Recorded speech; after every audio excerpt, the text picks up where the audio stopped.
What is up, guys, and welcome to another Injustice 2 video. The previous one I planned to be a one-off video, but since it's done so well with the views, and it's probably, I think, the most viewed video on the channel now, I've got to follow it up with something more. And here is another few characters that seem to be either announced or unannounced and denied by Ed Boon. And as you see in the first one here, Dr. Fate seems to be, well, he's been taken into consideration by Ed Boon, although I don't think this is too much of a surprise, because if I'm correct, Dr. Fate's helmet, his logo, is found on some Injustice 2 t-shirt and merchandise, so it would be a big surprise if he wasn't included in the game. The next one is Booster Gold. Someone asked him when they were going to get the reveal of it, and Ed Boon replied, quite correctly, asking him if he wasn't just a goofball character, most of them.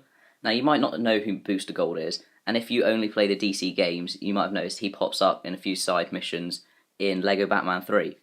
But yeah, he is quite a joke character, but since all of the DC, everything to do with DC seems to be going on such a dark road recently, with the Batman vs Superman having no humour whatsoever, a lighter character like Booster Gold just popping up a few times would bring some really nice levity in moments, and yeah, he could be quite a fun addition to the game.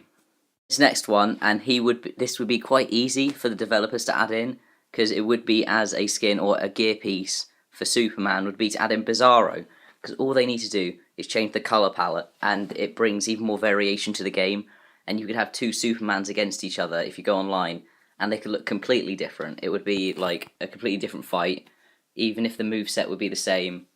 Yeah, the colour palette would be different, and the whole visuals. And another quick side note, someone asked Ed Boon, told him to make sure not to forget about Catwoman, and he replied, "We shan't."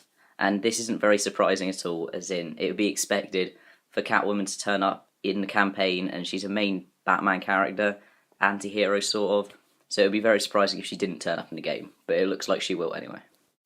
Also, another guy tweeted Ed Boon, saying that he was looking forward to see Darkseid in Injustice 2, and asked him, Ed Boon, if there was any chance of that happening.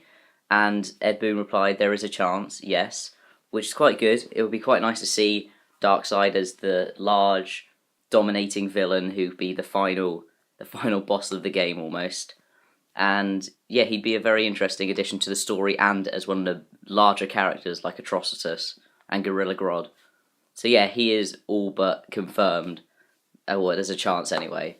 But it will be very nice to see Darkseid appear in this game. And his final tweet is one guy just purely two words with his tweet. He just asked, Beast Boy. And Ed Boon replied, could be very cool, and this could be amazing if they can add Beast Boy, and if the developers make him correctly to put all of his powers in one, it would just be amazing to see him appear. And out of all of these ones that were noticed, he's probably the one who I'm most interested to see in the game. I mean, they could finish off the Teen Titans. They've had all the characters in the previous Injustice. And yeah, it would be great to see Beast Boy. But let me know which character you'd prefer to see in the comments down below. Leave a like if you want to see more Injustice videos, and if you enjoyed this one, and subscribe to know when more videos come out.